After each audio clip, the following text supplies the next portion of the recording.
dom, sub, sadist, masochist.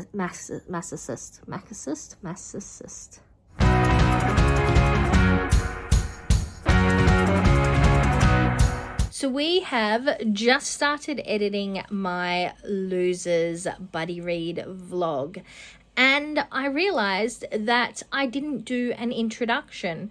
So this is after I filmed the finale, but I'm giving you the introduction now.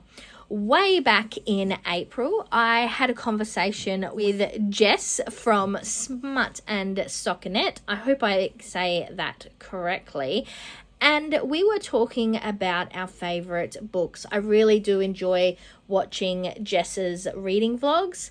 So we started having conversation about one of the reading vlogs and what Jess had been reading. And I asked if Jess would like to participate in a collaboration with me. Jess suggested the reading vlog regarding the Dare and the Losers duology because Jess is not a huge fan of Why Choose, while I quite like that concept and that trope. So that's how we got into doing this. We started, like I said, way back in April. We're now this is being filmed at the start of August. I definitely loved this reading experience and having someone to talk to about it with Jess. And like I said, I absolutely love watching Jess's reading vlogs. So make sure you definitely check out their channel, specifically the reading vlog that she's going to be putting up for our buddy read. I will have Jess linked down below. Like I said, we are doing this buddy read on the full series of the Losers series by Harley Laroux. I hope I'm saying that correctly. The series consists of a novella in the Dare. That one come out first, and then because that reached such large popularity, Harley decided to write a duo. So we have The Losers Part 1 and The Losers Part 2. Those two books, the duology, and I'm saying this after having read them, is definitely one book split into two, which is not what I was expecting when I first started the series. But I am looking forward to taking you on this ride with me. So let's wrap up this introduction now and jump straight into it. I've just started the Dare, so I'm 14% in, and the trigger warning, I'll just put that up here, was definitely interesting. The thing on there that got me kind of like, ooh, was clowns. I wonder how that is going to play out in this story. So I haven't yet finished a full chapter. I'm not sure how it's separated, but like I said, I'm 14% in. I'm just getting to the interesting part of the drink or dare game. So I'm so far enjoying it. It is first person, which is a little bit different than I normally prefer, but it kind of has a fan fiction-y feel to it. So I'm looking forward to continuing on with this story. So I've just finished part 2, which is called The Dare, after the book. And we're moving on to part 3, which is called The Clowns. So this is obviously where the clowns come into this story from the trigger warnings earlier on. This is 50% through. So far, I'm actually really enjoying it. At first, in the first section, I found it a little unnerving that it is in first person, because first person isn't normally my cup of tea, but I'm really getting into the writing style. It's very easy to read. I seem to be flying through it, so I'm definitely enjoying it. I'm looking forward to seeing how the clowns come into this. I'm still really enjoying this book, and I'm looking forward to seeing what happens next.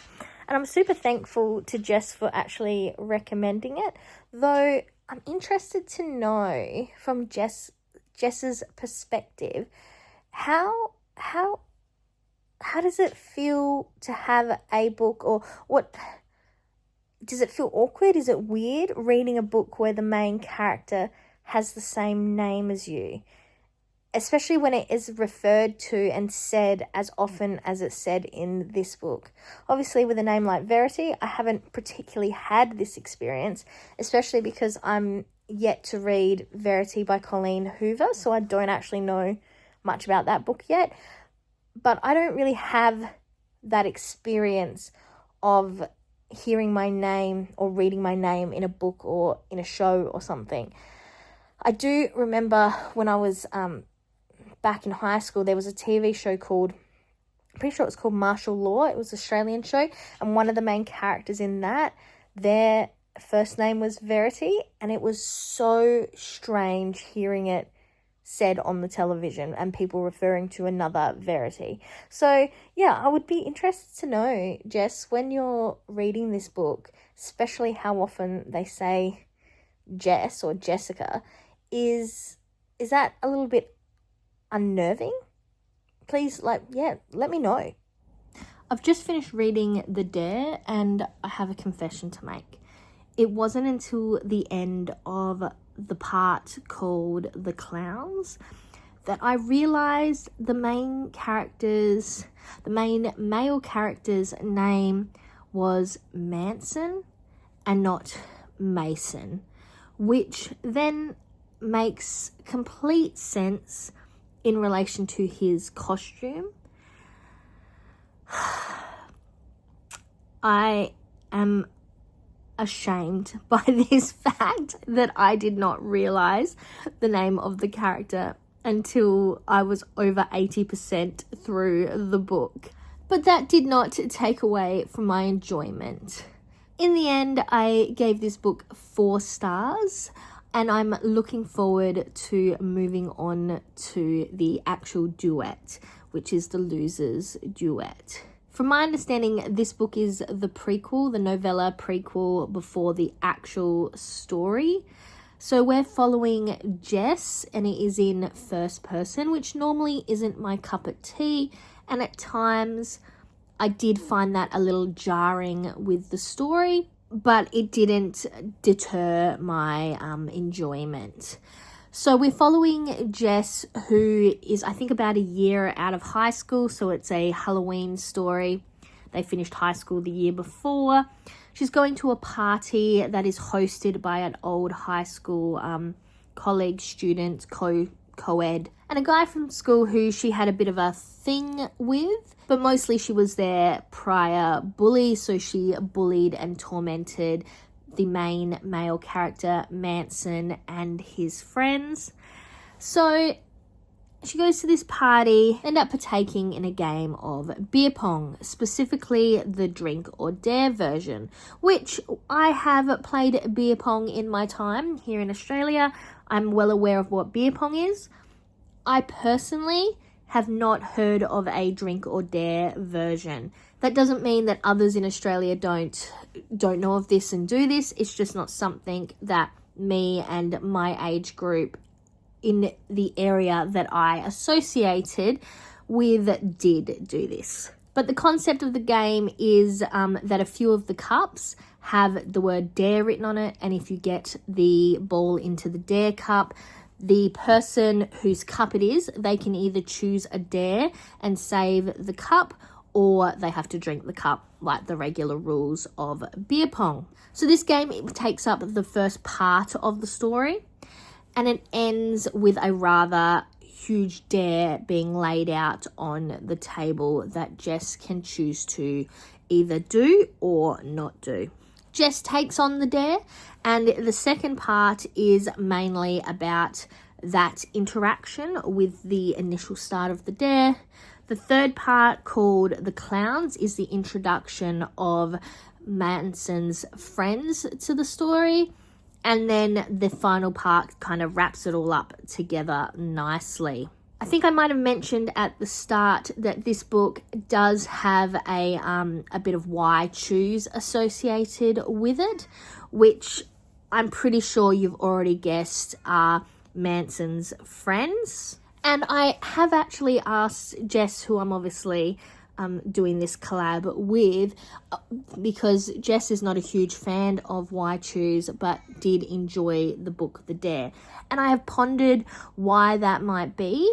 And I do wonder if it's because that segment of the story is associated very clearly to one part, and the rest of the book does not really focus on it. In fact, the main relationship throughout the story, which is also the relationship that is very highlighted towards the end of the book, is between Jess and Manson. So I am interested to know whether that was one of the ticks in the positive box for Jess, or whether there is more to it. And I'm also wondering how this relationship is going to play out then into the next two books. I'm trying really hard to keep this as spoiler free as possible, but considering that this vlog is going to go into the next two books in this series, I don't really think that is going to be 100% possible.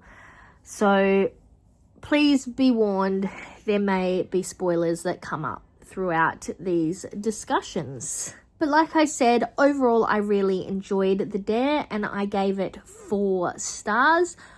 I did that in Goodreads. I probably would have given it 4.5. I think my main hesitance to go all the way to 5 is I'm not particularly loving or hating Jess as a character. So the main female character, Jess, like I said, she was previously a bully.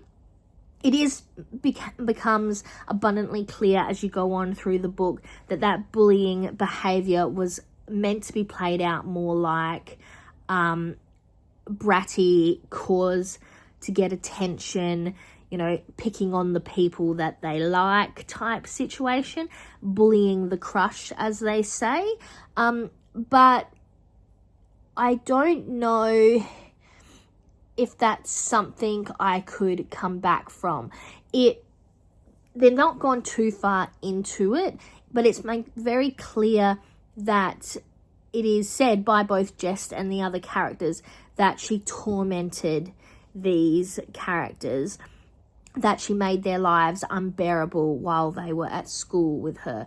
So that, to me, makes it feel a little bit hard for then this relationship to be fully taking shape, that these interactions to be fully taking shape.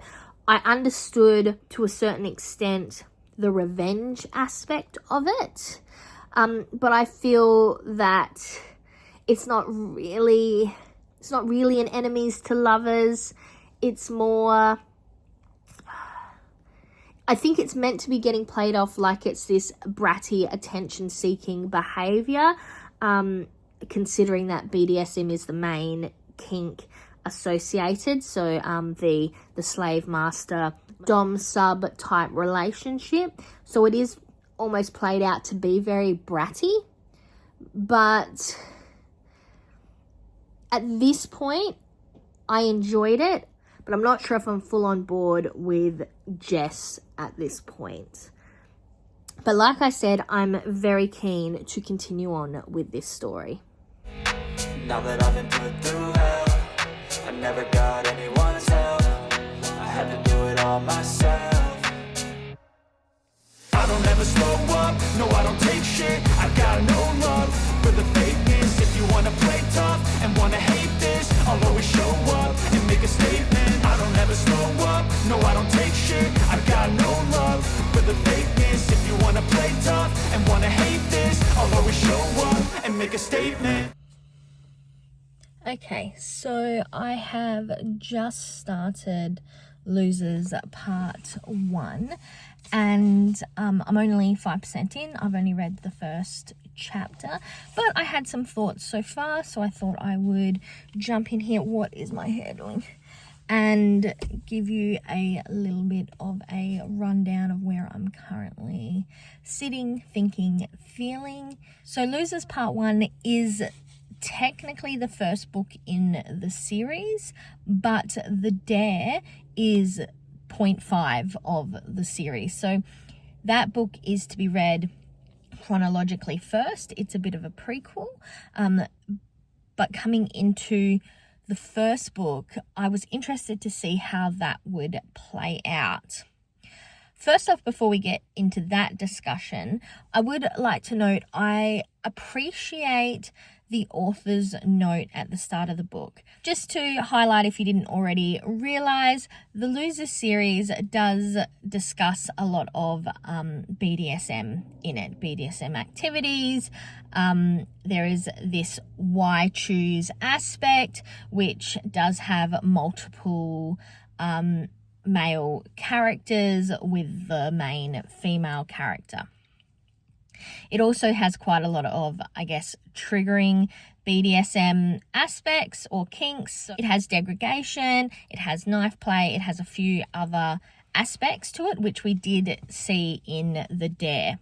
So at the start in the author's notes, I do appreciate the fact that the author highlights that if this book intrigues somebody enough that they are interested in getting involved in a BDSM lifestyle, that they go and do an additional research. That just basing that lifestyle off this book is probably not the right way to go about it, especially because not everything highlighted or discussed in the book is probably safe, and that definitely needs to be highlighted to anyone sitting down to read the book.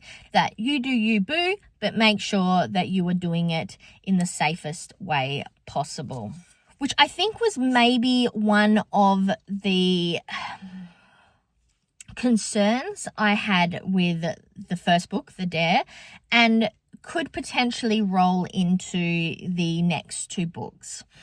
Because the relationship between Jessica, so Jess the main character, and the four male main characters, it is coming from a really negative starting point. It is definitely, I guess, a hate to love style book, enemies to lovers even.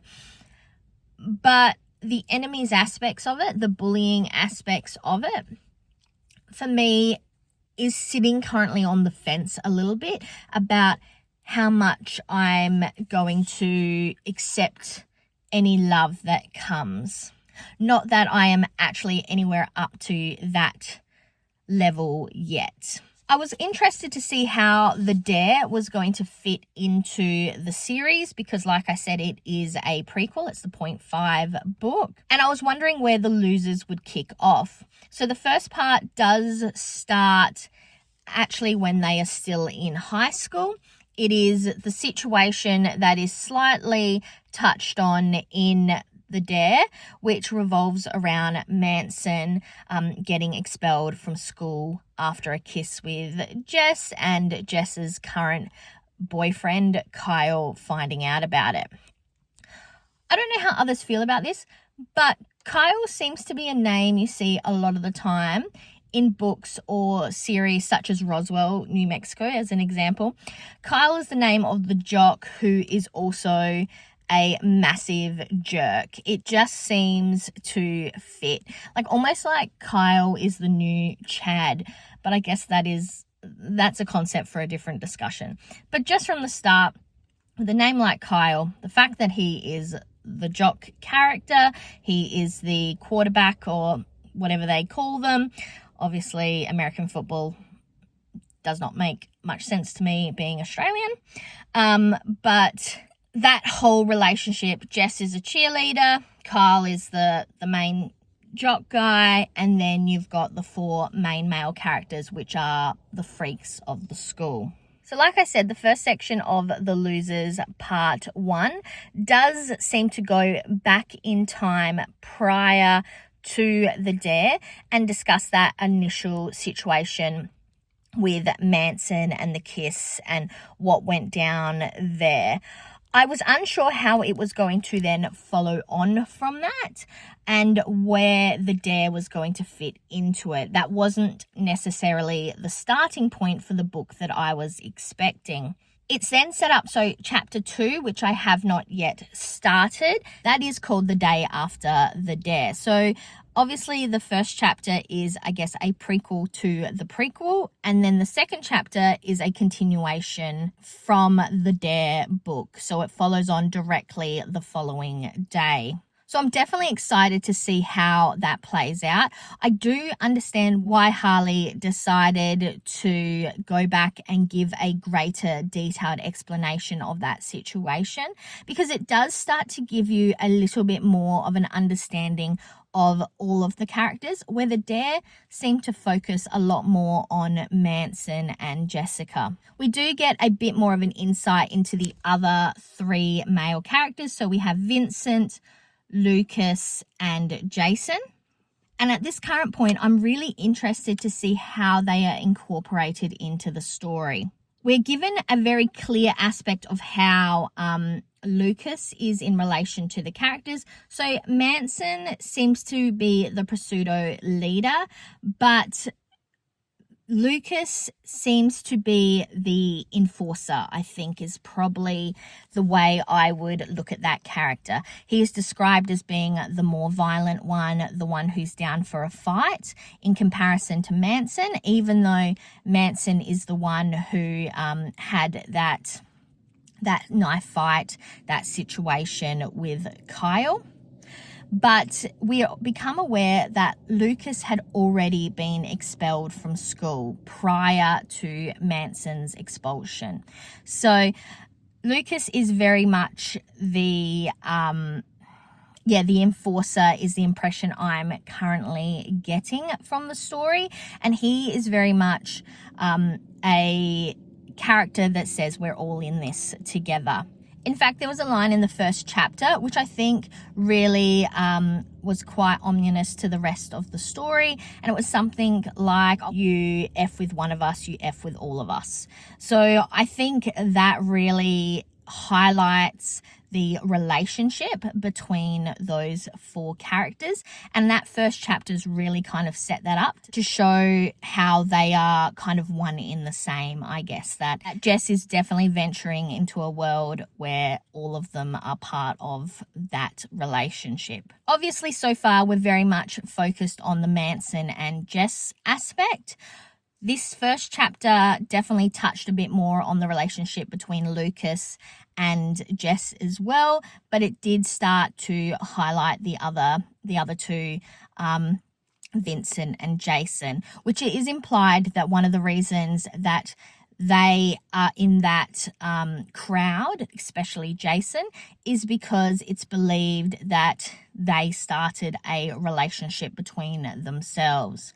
So I'm very much interested to see how the dynamics play out, how the relationship between all 5 characters works, and whether it is all equal. I think this is one of the issues I guess a lot of people have with why choose or polyamorous style stories, is how can the author show the same level of love and character development and relationship development between all characters, while it's still being believable and things making sense. So I think that's going to be the main interest of mine for the whole story, is going to be how Jess's relationship plays out with all 4 of these main male characters, but also how the relationships between those characters play out within themselves as well. So far I'm intrigued. I'm ready to go further into the book, and now we're moving on to the path that is directly after the outcome of the dare. So more moving into that development of the characters rather than the backstory and the history. Though I am very keen to see how that backstory and history affects it, because regardless of the fact that it is coming across that a lot of Jess's behavior was done to get their attention, it was still traumatic for them. It was still bullying, And regardless of Jess's intent for why she was doing it internally, it definitely has an effect on those characters and had massive effects on those characters' lives, especially when you're considering Manson and that relationship with Kyle. I think it is very clear that it wasn't a situation of just Jess doing it. Like the larger cool crowd of the school was definitely bullying these characters. But Jess was part of that crowd and she engaged in that as well and didn't prevent any of that was happening to keep her own, her own reputation and her own popularity within that group. So I'm going to be interested to see how Jess's character develops, but also how the traumas of the past affect all 5 of those characters. So I'll jump back on here and let you know how that's going when we're a bit further into the book. So I've finished Losers Part 1. Overall, I really enjoyed it. I gave it 4 stars, and there was a couple little things that just downgraded it from a 5-star read for me. I probably would have given it a 4.5 if that was possible on Goodreads, but because that isn't possible, we just went with a 4. I did feel that the 3rd act drama just was not dramatic enough for me. That is potentially because it was more a setup to become real drama in book 2, in part 2, but it just felt a little... you were anticipating more than what actually ended up happening in book 1 with the drama associated with Manson's father. Also, this is definitely a spoiler, so skip forward about 10 seconds or so if you don't want to hear this. But I felt that the whole concept of the book is Jess's fear of rejection from her peers, and that she wants to keep all of this a secret, wants to hide herself, etc. because of that.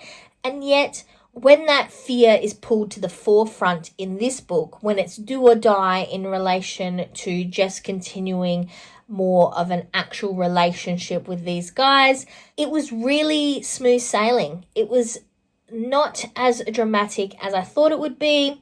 And for somebody who has built up this fear of rejection over years and years and years, a few weeks with these guys just wiped it all away. It didn't feel that the years spanning of this fear of rejection actually fit the overcoming of that fear.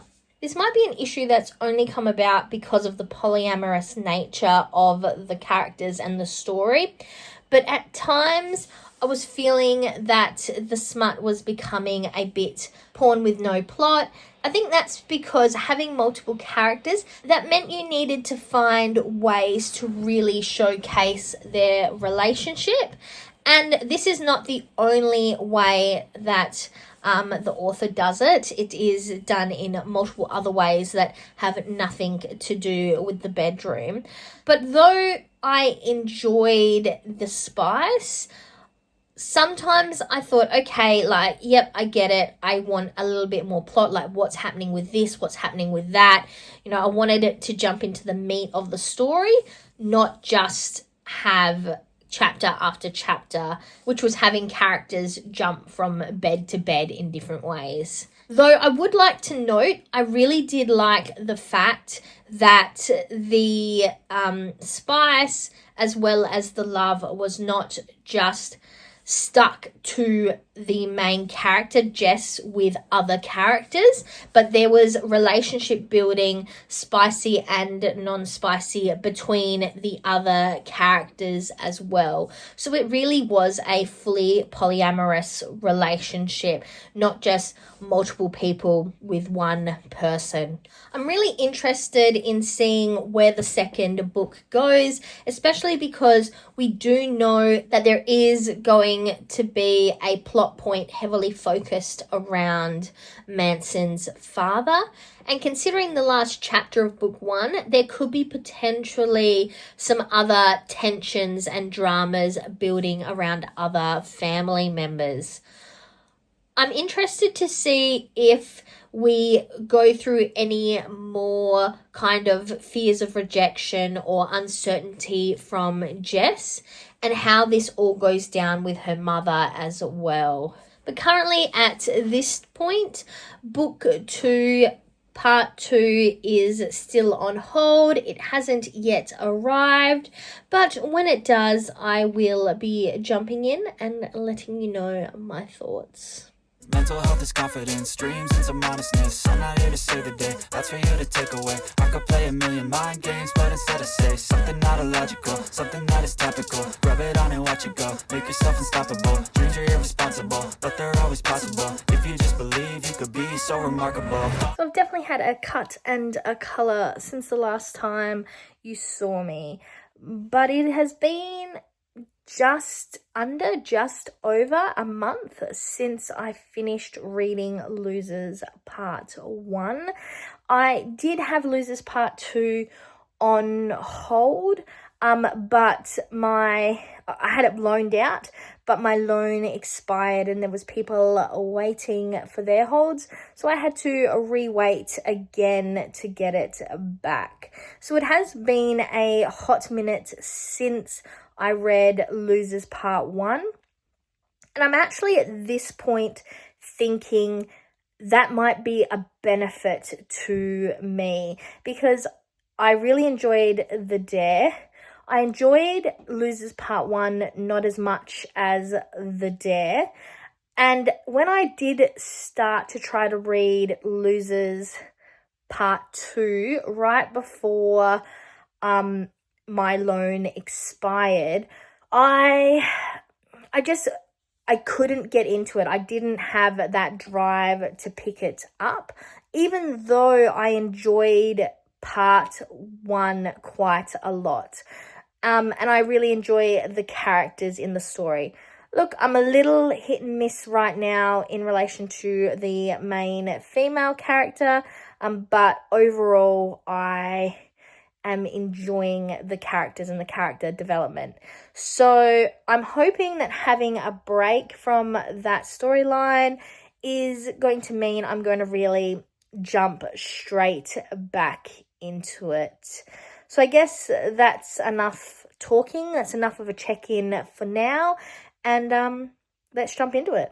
Pettiness, a reflection of the emptiness. Hilarious, you think you're worth my time, you're delirious. Mysterious, because you hide behind a fake exterior. Inferior, you know I'll always be a bit superior. Get off of me, this ain't no humble brag. I want you to hear words, you can say them back. I want you to feel free from the chains at last, and to believe in what you got, it was built to last, yeah. Now that I've been put through hell, I never got anyone's help. So I am 40% through Losers Part 2, and definitely this one so far is the softer take of their relationship. Obviously the spice is still spicing, but the feelings are definitely starting to come across a little bit more softer, sweeter, in comparison to book 1. I think in book 1 there was quite a lot of anger with the characters on top of the lust and the love, but now we are moving definitely more into that completed, fulfilled love side of things. It's definitely been a bit of a slow burn, I guess, in relation to the love side of it, the feeling side of it. Although we are aware that it's there and they are feeling it, I'm only just starting to get verbalized recognition that that is how these characters are feeling. I'm at the start of a really interesting conflict that's about to take place. It's in the midst of taking place. And I'm interested to see how the characters react to it. already we are seeing how Lucas, his relationship with Jess has changed. But I'm interested to see whether everyone else gets involved in this scenario or what the outcome ends up being and how Jess reacts to this conflict. So far, I'm really enjoying part 2. In fact, I would almost say that at this point, I'm feeling more invested than I was towards the end of part 1. We still have not resolved the conflict with Manson's father, but I'm looking forward to seeing the outcome and also seeing a resolution regarding the tension, the conflict with Jess and her family. So we've already had the resolution regarding her friends in part 1, but now it's on to the family.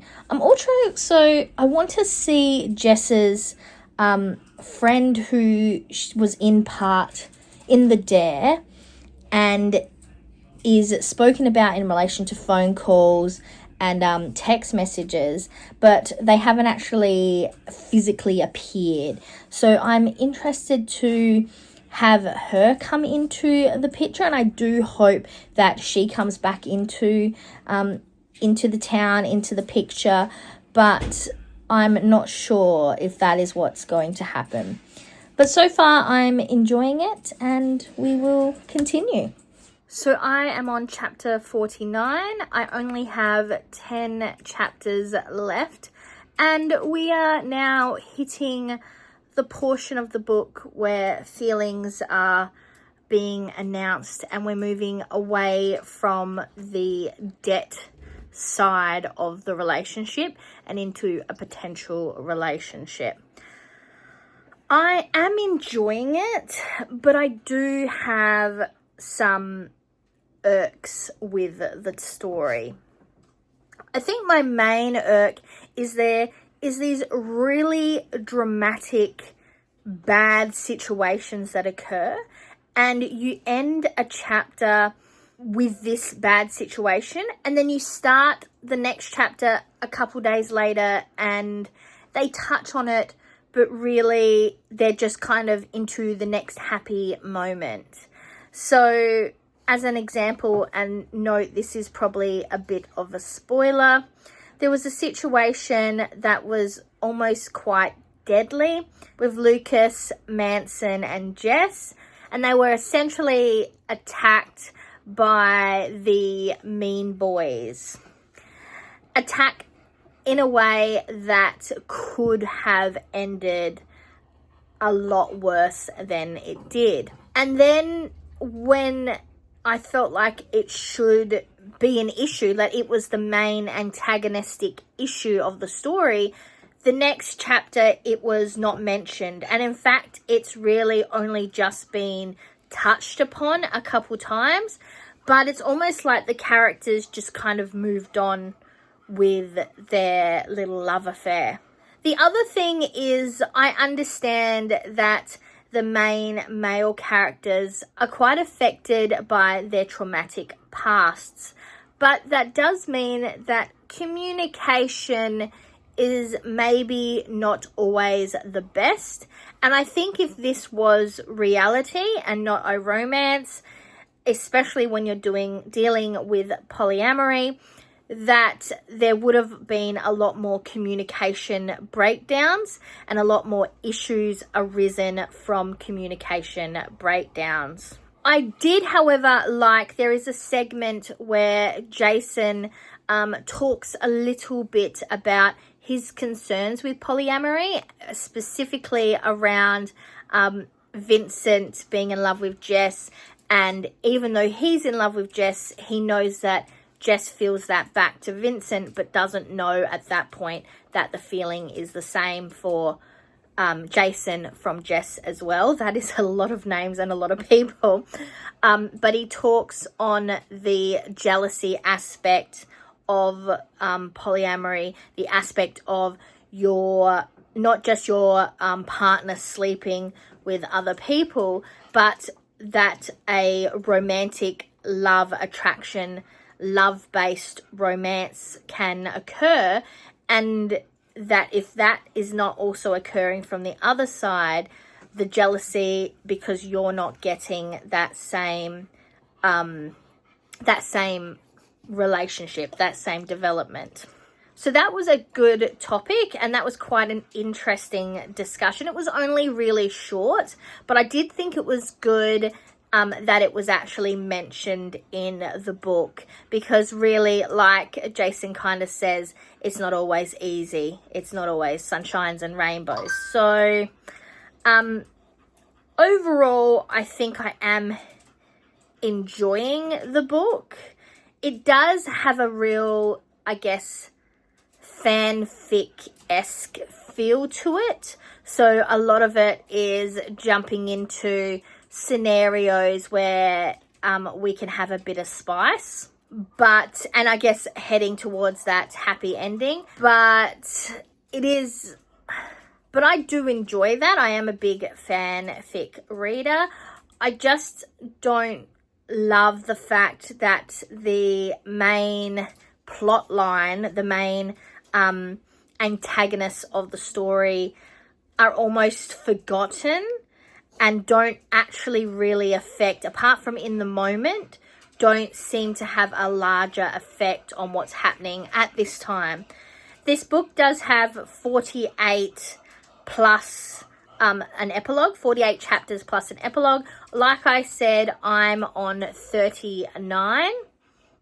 So I've only got about 10 chapters left. So maybe that is where all the situations are going to come to an head. I do really like the fact that Harley delves into the other characters, the male characters, not just the relationships between Jess, the main female character, and the boys, but you get real deep discussions, real deep relationship developments between the male characters and their relationships. I am definitely a little bit of a sucker for the Jason and Lucas storyline that we're currently getting. I'm really enjoying that, and I want to see more of them. I think out of all the characters, Lucas is definitely my favorite, followed probably quite closely by Jason. So I do want to see more from them. But I am enjoying it. I will basically check back in when I'm done, and we will wrap this bad boy up. Grover's had a bit of a rough day, so he is being a bit clingy today. But I have officially finished Losers Part 2, and I did enjoy it. I'm currently sitting on it. I'm thinking 4-star, but probably if I did half stars or quarter stars, I'd be leaning more towards a 3.75 or a 3.5. But I'm most likely, because I just use full stars, I'm probably going to do a 4-star. I found overall that I was probably wanting more plot. I think it was more relationship driven, which does work for the storyline, but they had this really intense plot that kind of simmered away throughout the book. And I think I probably would have liked it better if that was delved more heavily into, especially in relation to the Nate and Alex thing, as well as the Regan thing. Like, it just was this really intense life or death plot that would come in really hard and up the action, up the ante, up the emotion, and then the next chapter it was like it didn't happen. And I think it kind of went like that throughout the book until the end. And I don't really think that the situation, the catalyst, was probably as dramatic as one of the previous catalysts that I think should have resulted in more action. the reaction to this catalyst was maybe a bit more intense than it felt necessary. It would have felt more necessary for the previous catalyst, but this one, it could have been bad. The situation could have gone so much worse than it did, which maybe if you're basing it on worst case scenario, yes, but I think it just felt a bit like, whoa, okay, so we've let everything else go. We're not worrying about everything else, but this, where we're basically laying down the line, that it felt a little bit convenient because we wanted to wrap up the story rather than potentially how I imagine those characters would have really reacted. Obviously, this is a romance, so you are expecting a happy ending. I enjoyed the happy ending, but I do think I'm not a big fan of when a relationship is going well towards the end of a romance, we chuck in discussions of children. That is probably a bit of a spoiler, and it isn't something that actually happens, but there are discussions on it, and that, to me, is not always my favorite trope. In certain places, yes. In certain times, yes. But I kind of feel you need to be focusing on making your current relationship work before we chuck children into the mix. And like I said, that isn't actually what happens here, so I'm not giving away any huge spoilers. It's just a random conversation that results in nothing. It's actually a bit more of a kink than a conversation. But I think that if that is the way that Harley had gone, I would have been really disappointed. So just the conversation on it, I was okay with. But I was really worried for a second there that is where we were going to take the next step in this book. It is really a long read. So it is one book split into two parts, which makes it the duology, Losers Part 1, Losers Part 2. And each segment, each book is like 500 pages. So we're talking 1,000 pages for really only one story. And this might be an unpopular opinion because in their essence, I did enjoy each spice scene as itself, and the spice was definitely spicing, but I think that we could have had a bit more development in the plot as a whole rather than so many detailed spice scenes. And that is probably an unpopular opinion. And like I said, each individual spice scene I enjoyed, but I just think that at times we were going from intense plot movement moments, plot development, to a spice scene that kind of felt sometimes like we were just chucking a scene in to have the scene. There was no real connection to the outside story, the outside plot development for that scene. Like I said, last little segment, I really liked the development between Lucas and Jason. I would have been quite happy to have more scenes with them together, though I would have liked to have seen more scenes between Lucas and Vincent. We had the scenes with Vincent and Manson, and we discussed their relationship quite, not heavily, but detailed. But then Lucas and Vincent, you don't really see too much of them together. So I probably would have liked to see more of that. So those last 5 chapters that I was reading, they were very intense. I do think that it rounded out the story, but, sorry, I think you can hear my washing machine, but it did feel a bit like a race to the ending, just to wrap up all the loose ends, rather than the plot actually moving in a way that has a strong catalyst and then we mow back in. Also, I was surprised that this series didn't seem to have the third act breakup. They focus more heavily on the plot, I guess the outside influence, the trying to break up the characters. But it almost at times felt like, you know, in the summer where there's this fly just buzzing around your head and you're trying to get it off you and it keeps coming back and it's just a nuisance, rather than it actually being a scary situation in the background.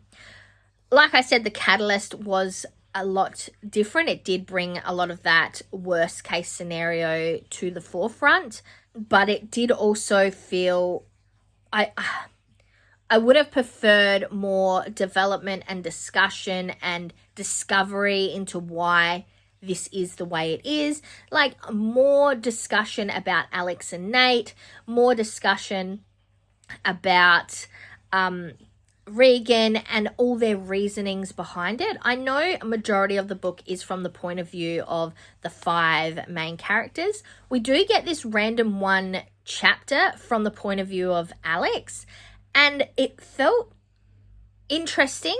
It was really interesting seeing it from his point of view. It definitely made me dislike him even more, but it also felt a bit like, whoa, why have we now chucked in this random chapter from another character? That seems a little unnecessary. Like, we could have dealt with not knowing how the next segment happens, the next situation happens. We could have dealt with not having those 2 characters interact, and then it just kind of brought that information to the main characters in a similar way, like they already did at the end of the book with Nate.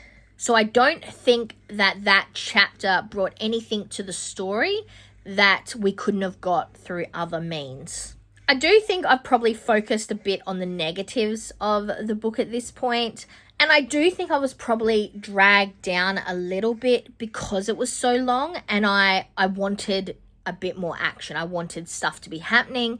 And, you know, sometimes when there is too much spice that doesn't move along a plot, it felt a bit like, okay, yep, they're getting it on again. Let's move on to the next segment. Like, how are we relationship developing? How are we, you know, character developing? I still think that Lucas is my favorite character, closely followed by Jason. And I did really appreciate that the characters themselves were so different. Like, you knew very easily which character was which, and their actual character arc was very different. But you could also really see how those characters were going to meet together and work together throughout the book, how their relationships actually worked.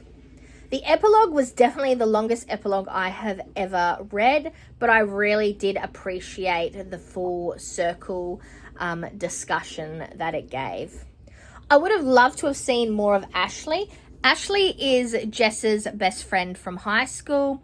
She is very supportive. The few times that we see / hear from her throughout the story, she is really quite supportive of Jess, which I think is a really good counterpart that I would have liked them to explore more, because Ashley was also part of that cool kid group.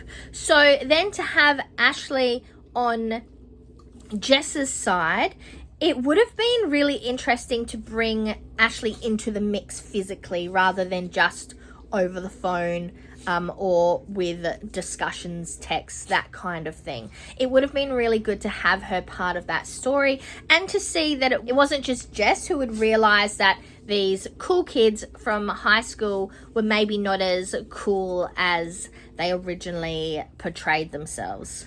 There was a comment made by Ashley about her being jealous of Jess having all these men at the end of the book.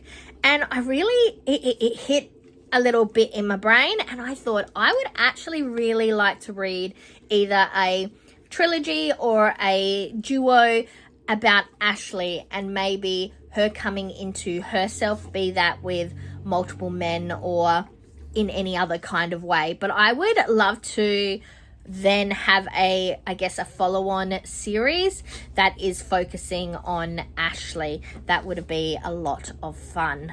I really did enjoy doing this buddy read with Jess from Smut and Stockinette. Obviously, I have Jess linked down below in the description, and I'm looking forward to doing similar buddy reads in the future. The Why Choose trope is not Jess's favorite, so I am really interested to check out what her thoughts and feelings were throughout the book, which you can see on her vlog, which will be over on her channel. I hope you enjoyed this little whirlwind ride with me, and it was definitely quite hard to give you my feedback on the book as I'm going, while still trying to keep it spoiler free, especially once we moved into part 2. It's that sequel. You know, if you haven't read the first book and I'm telling you about what's happening in the second book, it can be a little hard. So I would love your feedback down in the comments. Did I give you a fair balance between providing information and my thoughts about the book while still kind of keeping the anonymity and the spoiler-free aspect? Or did I cross that line? It's really hard when you want to kind of rant about scenarios or certain things that happen, or gush over certain things that have happened, but really you're trying not to spoil it for that next person. That is definitely something I probably need to improve in going forward. I think overall I really did like Harley Laroux's writing style, and I would like to read more books by them. And I did enjoy the way they were able to create 5 very unique characters that did feel fully developed, as well as their relationships between each other. They also felt fully developed. That is a really hard job. And I do wonder if having the 5 characters and having each one be fully developed meant that the page count did extend out a bit. Would have it been easier, less pages, if we'd dropped down the number of relationships, the number of characters involved? That is definitely one of, I think, the downfalls of Why Choose. You want each character to be really clear and developed, and a 3D character rather than a 2D flat, undeveloping character. But the only way you can do that is to show that development, show those character differences. So it is definitely something that I appreciate within this series. And overall, I would say that this is a 4.5 star series for me. I enjoyed it, and I definitely think that I would reread The Dare. I would potentially reread the actual Losers duology, but their length is probably the slight downfall of that for me. But that's all I've got for you today. I'm hoping this video doesn't end up very long, but it's hard to tell considering I've just filmed it in segments. But I'm hoping it all flows nicely. This is my first vlog, so I would love to have any feedback or comments about what you like, or constructive feedback on what I could improve down below. But until next time, I'm Verity. This was my buddy read vlog on the Losers series in collaboration with Jess from Smut and Stockinette. And now, till the outro.